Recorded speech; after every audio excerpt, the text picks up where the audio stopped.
Pasti kita semua percaya bahwa sampah itu masalah. Ya. Percaya ya. Tapi yang yakin nggak banyak.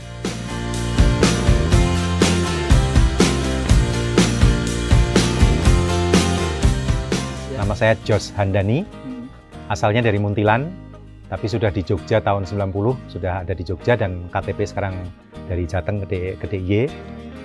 Saya sebetulnya, itu tadi kalau KTP seniman, saya seniman pertunjukan, tetapi saya juga di pariwisata, dan sekarang konsentrasinya kepada lingkungan, karena mau nggak mau kita nggak lepas dari lingkungan, dan saya punya anak 4 saat ini, dan mereka semua juga sudah belajar bagaimana bisa hidup dengan lebih berkelanjutan.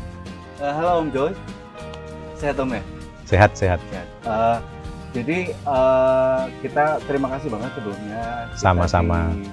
Beri kesempatan untuk main-main ke tempat Om tuh ini kan gambaran istilahnya saya sebagai seorang orang awam gitu.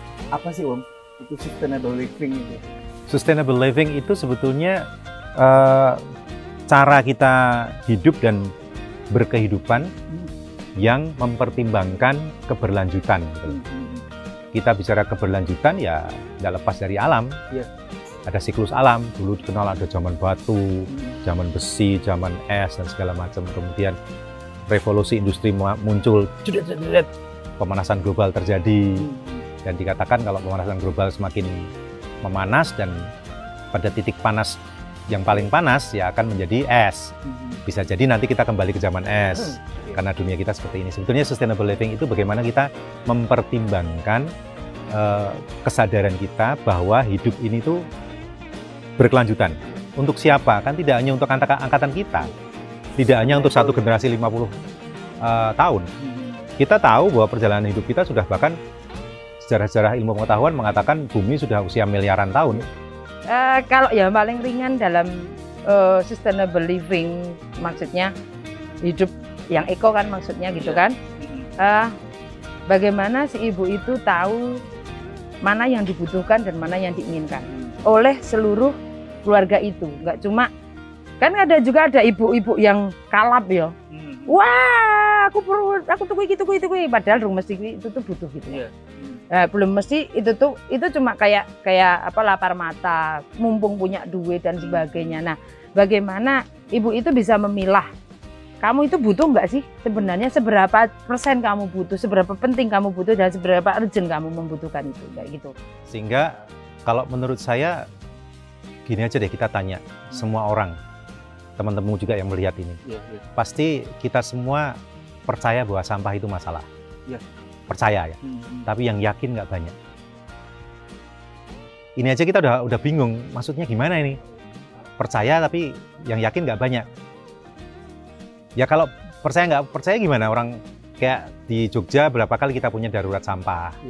Artinya bahwa itu masalah. Sampai di sana ditutup berarti masalah, ada masalah nih kan gitu kan.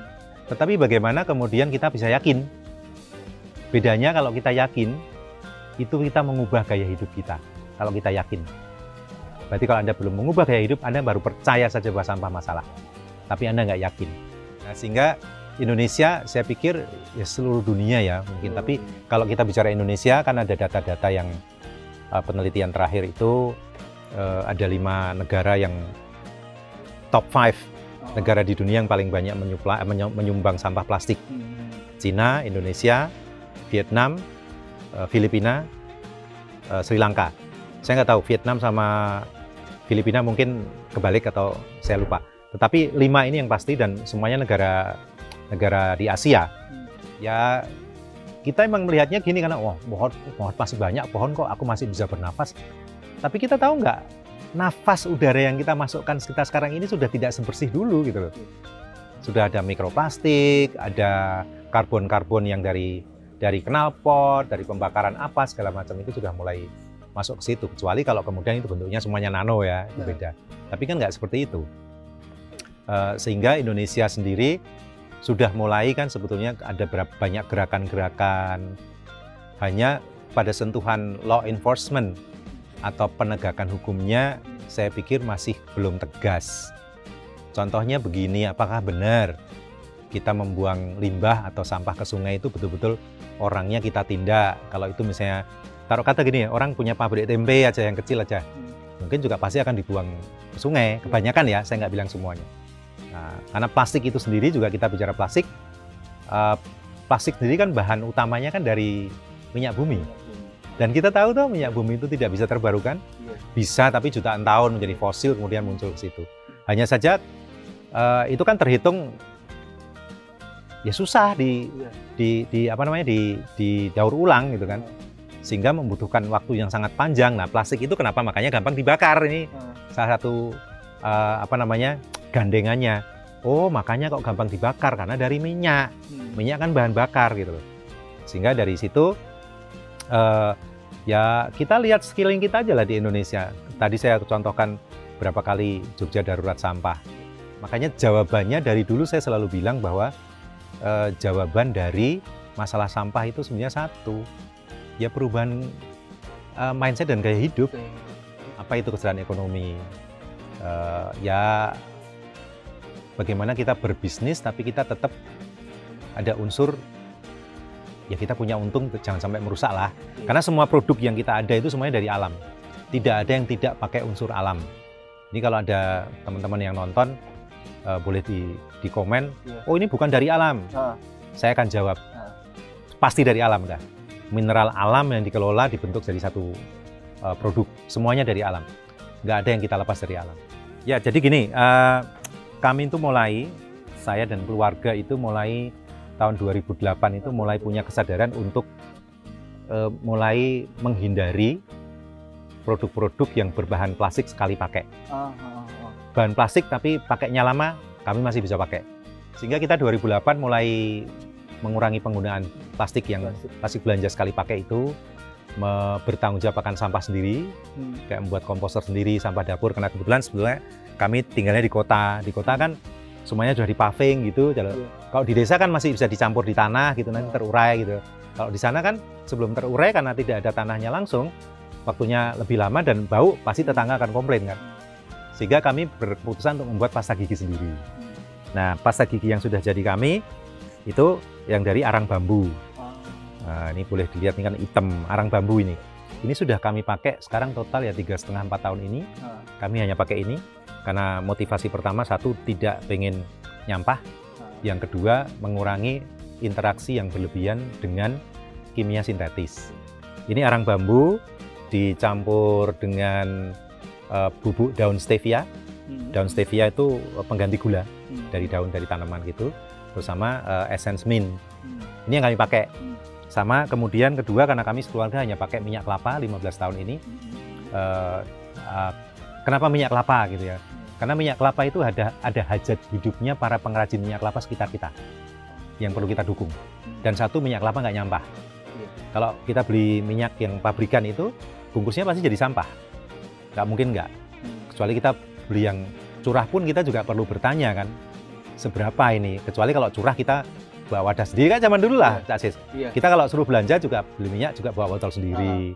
Bahkan beras pun kita punya wadah sendiri terus ditimbang masukkan kan gitu. Kita pernah melakukan dan bisa gitu. Kemudian dari minyak kelapa itu kami riset jadi sabun mandi. Ini sabun mandi batangan dengan minyak kelapa dan pewanginya juga kita memakai pewangi natural, essential oil. Mix berarti Om ya, maksudnya untuk aromanya gitu ya. Bisa.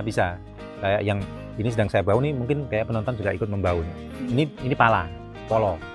Jadi polo, terus kemudian pewarnanya kita pakai warna alam semua. Itu yang membedakan natural soap maker dengan yang lain. Kami konsisten di semuanya pewarna alam, dan minyaknya kita pakai minyak esensial. Kecuali ada permintaan fragrance, kayak minyak melati misalnya. Melati kita nggak akan bisa jual itu karena melati sendiri, yang minyak bunga melati murni itu 1 kilonya sampai 80 juta. Kalau pasta gigi ini pengalaman saya pribadi dan anak-anak pakai juga, saya pribadi itu karang gigi saya rontok pakai ini. Yang dan apa namanya, arang dari bambu. Arang bambunya. Arang bambunya kita dapat dari teman kita di Jawa Barat, dan dia food safe, betul-betul food safe. Jadi bisa buat pewarna makanan, bikin makanan bisa. Ditelan nggak apa-apa. Dan ini arang bambu juga bagus untuk kita obat GERD. gas dan segala macam, gas lambung itu bagus ternyata untuk itu. Dan untuk perut sakit itu kita udah berapa kali cuma pakai ini doang. Nah, terus kemudian apa ya? Oh ya, gusi berdarah gitu tuh sudah nggak pernah kita rasakan. Dulu kalau mungkin ada beberapa teman juga yang punya pengalaman gigit pisang, gigit apel gitu, ada bercak darah karena gusi itu. Sekarang nggak lagi, kita udah nggak pernah gitu, nggak pernah lagi. Dan ya lihatlah, ini tanpa pasta gigi pabrikan. Dan jangan orang udah bilang berbusa nggak, kamu mau deterjen ditaruh di mulutmu, busa itu deterjen men gitu. Tapi malah orang bilang nggak berbusa nggak mau, ya wes, akumulasinya nanti jangka panjangnya kan berpengaruh kesehatan. Sehingga ini terus kemudian kita kembangkan juga mengolah minyak jelantah. Meskipun kami nggak begitu punya minyak jelantah, ini bagusnya minyak kelapa itu bisa dipakai menggoreng itu 5-6 kali. Kalau minyak sawit, ini menurut penelitian dan yang ada loh ya, itu 2 kali, maksimal 3 kali.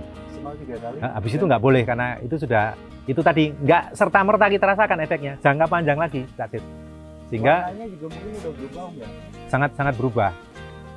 Dan itu yang kami lakukan, sehingga minyak jelantah itu kemudian kita olah menjadi lilin, lilin aromaterapi, dan juga jelantah kita bikin menjadi sabun cuci baju, laundry, batangan. Tapi kita juga bikin sabun cuci piring, cuci tangan, pewarna alam sekitar kita, cair, yang itu kita gunakan untuk cuci piring, cuci baju, kita udah pakai itu. Jadi itu yang kami lakukan. Terus kami juga membuat kaldu tempe, karena nggak mau nyampah lagi. Kalau kita beli kaldu kan bungkusnya tetap sampah gitu. Kecuali kalau ada yang jualan, mungkin ada ya, tapi belum nemu saya jualan kaldu tapi refill gitu loh.